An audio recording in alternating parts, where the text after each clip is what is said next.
மந்திரத்தின் மூலமாக நோய்களை குணப்படுத்த முடியுமா? மந்திரத்தால் மட்டும் நோய்களை குணப்படுத்த முடியாது. ஆனால் நம்மளோட ஹீலிங் ப்ராசஸில் மந்திரமும் ஒரு பகுதியாக இருக்கும்போது உங்களோட ஹீலிங் பெட்டராகிறத நம்ம பார்க்க முடியும். கண்டிப்பாக. இப்போ லேட்டஸ்ட்டாக ஒரு சைக்கலாஜிக்கல் ரிசர்ச் என்ன சொல்கிறாங்கன்னா, நீங்கள் ஆரோக்கியமாக இருக்கணும்னா என்ன பண்ணணும்?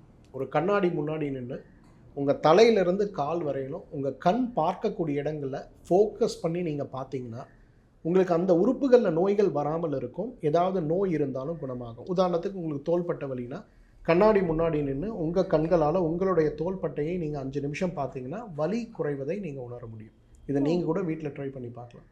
உங்களுக்கு ஒரு தலைவலி வருதுன்னா கண்ணாடி முன்னாடி நின்று உங்கள் கண்களால் கண்ணாடியில் தலையை மட்டும் பார்த்தீங்கன்னா உங்கள் தலைவலி குறைந்து போகிறத பார்க்க முடியும்.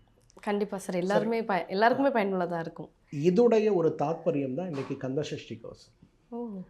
கந்தசஷ்டி கவசத்தை நீங்கள் பாராயணம் பண்ணும்போது உங்களுடைய கண்களை காக்க, மூக்கை காக்க, நாவை காக்க, மார்பை காக்க, கைகளை காக்க, தலைமுடியை காக்கன்னு உச்சந்தலையிலேருந்து உள்ளங்கால் வரை இருக்கக்கூடிய எல்லாத்தையும் காக்க காக்கன்னு சொல்லணும் இல்லையா? அப்போ என்ன ஆகுது? உங்களுடைய இன்வாலண்ட்ரியாக நீங்கள் உங்களோட ஆர்கன்ஸில் ஃபோக்கஸ் பண்ண ஆரம்பிக்கிறீங்க. அதனால தான் இன்றைக்கி கந்தசஷ்டி நம்ம படித்தோம்னாலும் கேட்டோம்னாலும் இன்றைக்கி உலகத்தில் ஏற்படுகின்ற உடல், மனம், ஆன்மா சார்ந்த நோய்களே நமக்கு ஏற்படாதுன்னு சொல்லுது. ஸோ இன்றைக்கி மந்திரங்களால் நம்ம ஆரோக்கியத்தை மீட்டெடுக்க முடியுமா? 100% முடியும். மந்திரங்கள் இன்றைக்கு இருக்கக்கூடிய கன்வென்ஷனல் தெரப்பியோட அடிஷ்னலாக நம்ம இந்த ஃப்ரீக்வன்சி தெரப்பியோ அல்லது மந்திரங்கள் இதில் இன்னொரு கேட்சிங் பாயிண்ட் என்னென்னா, உங்களுக்கு உதவுற மந்திரம் எனக்கு உதவாது.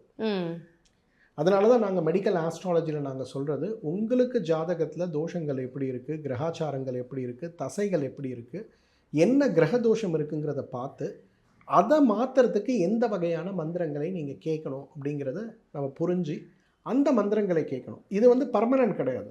எப்படி கிரகங்கள் மாறுதோ அதுக்கேற்ற மாதிரி இந்த மந்திரங்களுடைய கேட்கும் விஷயமும் மாறிக்கிட்டே வரும். கண்டிப்பாக சார். ஸோ அந்த ஒரு ஃப்ரீக்வன்சி சயின்டிஃபிக்காக இதை நம்ம அப்ரோச் பண்ணோம்னா நல்லாயிருக்கும். சரி, அந்த காலத்தில் நம்ம குடும்பத்துக்குன்னு ஒரு ஜோசியர் இருப்பார். அவங்கெல்லாம் நியூ இயர்க்கு வருவாங்க, நம்ம பிறந்த நாளைக்கு வருவாங்க, வீட்டில் நல்லது கெட்டது நடந்தால் வருவாங்க. வந்துட்டு நம்ம ஜாதகத்தை பார்த்து இதை செய்யுங்கன்னு சாதாரணமாக சொல்லுவாங்க.